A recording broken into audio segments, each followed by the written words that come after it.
রূপান্তরিত লিঙ্গ বা ট্রান্সজেন্ডার হলো সেসব ব্যক্তি যাদের মানসিক লিঙ্গবোধ জন্মগত লিঙ্গ চিহ্ন হতে ভিন্ন। রূপান্তরিত লিঙ্গের ব্যক্তিবর্গ যদি তাদের লিঙ্গ পরিবর্তন করতে ডাক্তারি সাহায্য কামনা করে তবে তাদেরকে অনেক সময় রূপান্তরকামী নামে ডাকা হয়। সাম্প্রতিক বছরগুলোতে বিশ্বের বিভিন্ন দেশে ট্রান্সজেন্ডারদের অধিকার বা ট্রান্সজেন্ডার মতবাদ নিয়ে ব্যাপক আলোচনা হয়েছে। ট্রান্সজেন্ডার এমন একজন পুরুষ বা নারীকে বোঝায় যাকে আল্লাহ তাআলা একজন পূর্ণ পুরুষ বা নারী হিসেবে সৃষ্টি করেছেন, কিন্তু তারা আল্লাহর সিদ্ধান্ত তাদের জন্মগত লিঙ্গ পরিবর্তন করে পুরুষ থেকে নারী বা নারী থেকে পুরুষ হতে চায়। এই মতবাদের লোকেরা মনে করে যেখানে শরীর নয়, মনি ব্যক্তির আসল লিঙ্গ পরিচয়, অর্থাৎ একজন পুরুষের যদি মনে হয় সে নারী তাহলে সে নারী, আবার একজন নারীর যদি মনে হয় সে পুরুষ তাহলে সে পুরুষ।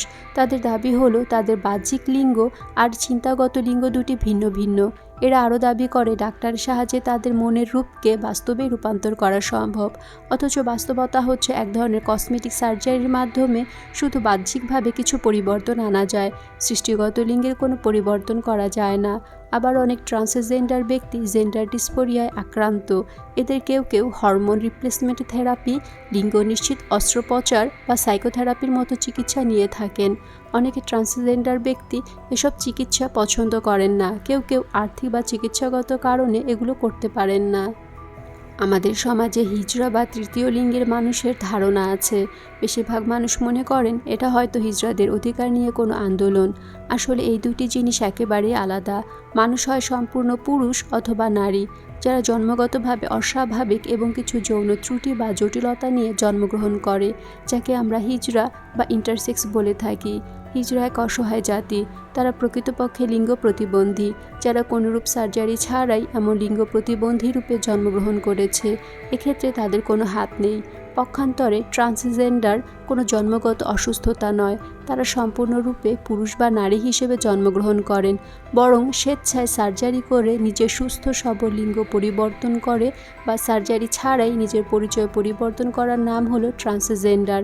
সুতরাং ট্রান্সজেন্ডার আর হিজড়া এক নয়।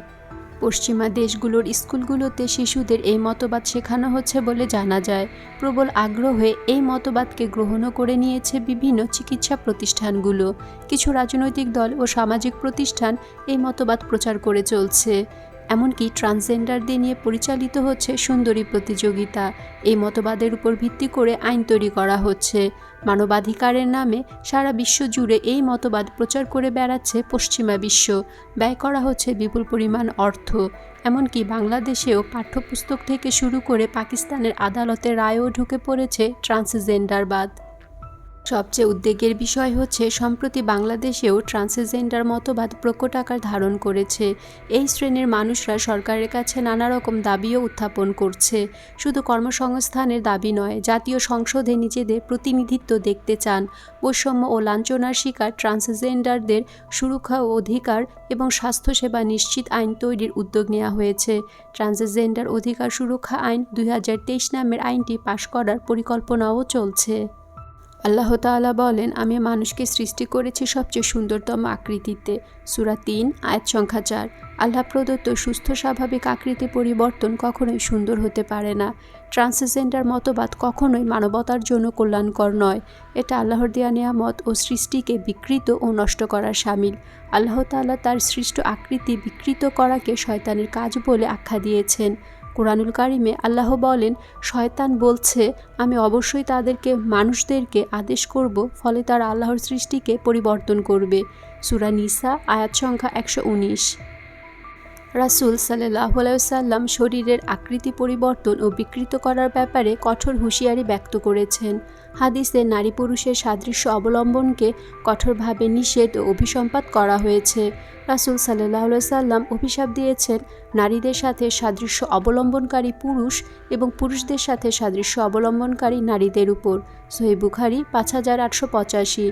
নারী পুরুষ হতে চেষ্টা করা এবং পুরুষ নারী হতে চেষ্টা করা কতটা ভয়াবহ ও জঘন্য কাজ তা বলার অপেক্ষা রাখে না।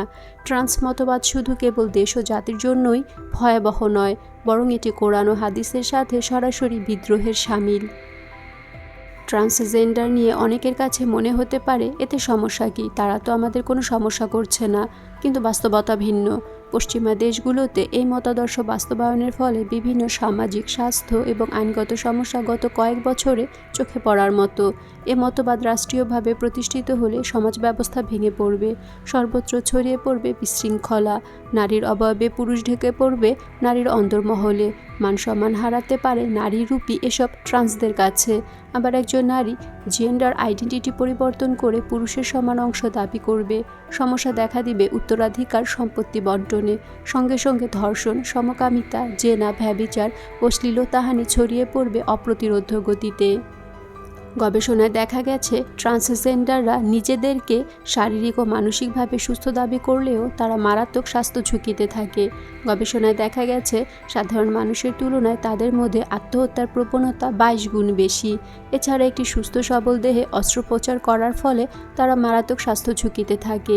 তাছাড়া এদের মাঝে মাদকাসক্ত, নিজের ক্ষতি করা, ডিপ্রেশন, উদ্বিগ্নতা ইত্যাদি প্রবণতাও অনেক বেশি।